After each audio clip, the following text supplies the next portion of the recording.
போக்கிரி படத்துல வடிவேலு ஒரு டைலாக் ஒன்று சொல்லுவார், எந்த ஒரு விஷயத்தையும் பிளான் பண்ணி பண்ணணும் அப்படின்ற மாதிரி சொல்லுவார். அதே மாதிரி தான் இங்க ஒருத்தவங்க செம்மையா பிளான் பண்ணி செம்மையா திருடி இருக்காங்க. ஆனா கடைசியில் அந்த பிளான் பார்த்தோம் அப்படின்னா சொதப்பி அவங்களோட வாழ்நாளில் 30 வருடம் பார்த்தோம் அப்படின்னா ஜெயிலையும் கழிச்சு இருந்திருக்காங்க. யார் இந்த நபர்கள், எந்த ஊர்ல நடந்தது, எதனால இவங்களுக்கு இந்த மிஸ்டேக் நடந்தது, இதை பத்தி தான் இந்த ஒரு காணொலியில் பார்க்க போறோம்.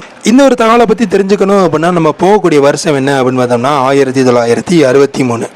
நம்ம போகக்கூடிய இடம் என்ன அப்படின்னு பார்த்தோம்னா ஸ்காட்லாண்டில் இருக்கக்கூடிய கிளாஸ்கோ அப்படின்ற ஏரியா. இந்த கிளாஸ்கோ அப்படின்ற ஏரியால இருந்து லண்டனுக்கு பார்த்தோம் அப்படின்னா ஒவ்வொரு வியாழக்கிழமையும் ஒரு கன்சைன்மெண்ட் ஒன்று போகுமா. அந்த கன்சைன்மெண்ட்ல என்ன இருக்கும் அப்படின்னு பார்த்தோம்னா ஒன்றில் ஃபுல்லாக பணங்கள், அதாவது பயன்படுத்தப்பட்டு மறுசுழற்சிக்காக அனுப்பக்கூடிய பணங்கள். இன்னும் சில இதில் என்ன அப்படின்னா ஸ்காட்லாண்டில் இருந்து லண்டனுக்கு போகக்கூடிய கடிதங்கள் எல்லாமே பார்த்தோம் அப்படின்னா இங்க இருக்கக்கூடிய ஒரு ட்ரெயினில் தான் அனுப்பி வைக்கப்படுமா. அந்த ட்ரெயினோட பேர் என்ன அப்படின்னு பார்த்தோம்னா ராயல் மெயில் ட்ரெயின்னு சொல்லப்படுது. இந்த ஒரு ராயல் மெயில் ட்ரெயினில் தான் பார்த்தோம் அப்படின்னா இங்க இருந்து லண்டனுக்கு கொடுக்கக்கூடிய லெட்டர் எல்லாமே கொண்டு செல்லப்படும். அது மட்டும் இல்லாம இங்க பேங்குகள்ல பயன்படுத்தக்கூடிய பவுண்ட் ஸ்டெர்லிங் எல்லாம் பழசாயிருச்சு அப்படின்னா அதை ரீப்ளேஸ் பண்றதுக்காக புது கரன்சிகள் தயாராகிறதுக்காக அந்த யூஸ்டு நோட்ஸ் எல்லாம் பார்த்தோம் அப்படின்னா இந்த ஒரு ராயல் மெயில் ட்ரெயின்ல இருக்கக்கூடிய ஹை வேல்யூ பேக்கேஜ் கோச் அப்படின்னு சொல்லக்கூடிய ஒரு பெட்டியில தான் அனுப்பப்படுமா. இது ஒவ்வொரு வியாழக்கிழமையும் பார்த்தோம் அப்படின்னா ஸ்காட்லாண்ட்ல இருந்து லண்டனுக்கு போகும். அது மட்டும் இல்லாமல் இந்த ட்ரெயின்ல என்னென்ன கன்சைன்மெண்ட் போகுதுன்ற தகவல் வெளியே யாருக்குமே தெரியாது, இங்க வேலை பார்க்குற நபர்களை தவிர.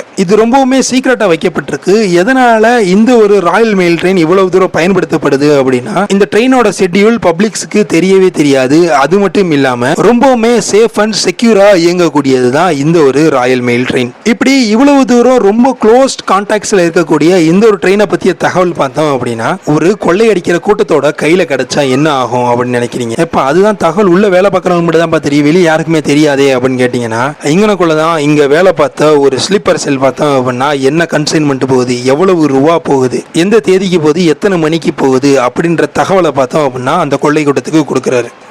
இந்த ஒரு தகவல் அந்த கொள்ளை கூட்டத்துக்கு போனோடனே அந்த கொள்ளை கூட்டம் என்ன சும்மாவா இருக்கும், அவங்களும் இந்த கன்சைன்மெண்ட்டை ஆட்டையை போடுறதுக்கு பிளானும் பண்ண ஆரம்பிக்கிறாங்க. கிட்டத்தட்ட 15 பேர் கொண்ட குழு இந்த ட்ரெயினோட கன்சைன்மெண்ட்டை எப்படி ஆட்டையை போடலாம் அப்படின்னு பிளானும் பண்ண ஆரம்பிக்கிறாங்க. அவங்க பிளான்ல எங்கனக்குள்ள ட்ரெயினை நிறுத்தணும், எது நம்மளோட டார்கெட், எப்படி நம்ம எஸ்கேப் ஆகணும், இது எல்லாமே ப்ராப்பரா அந்த 15 பேருக்குமே சொல்லப்படுது. இவங்களுக்கான டார்கெட்டும் ஃபிக்ஸ் பண்ணப்படுது. ஏன் இந்த ஒரு கன்சைன்மெண்ட்டை அடிக்க இவங்க இவ்வளவு தூரம் பிளான் பண்றாங்க அப்படின்னு கேட்டோம்னா இந்த ஒரு கிட்டத்தட்ட அதோட மதிப்பு 1963 கிட்டத்தட்ட 2.6 மில்லியன் ரூபாய்.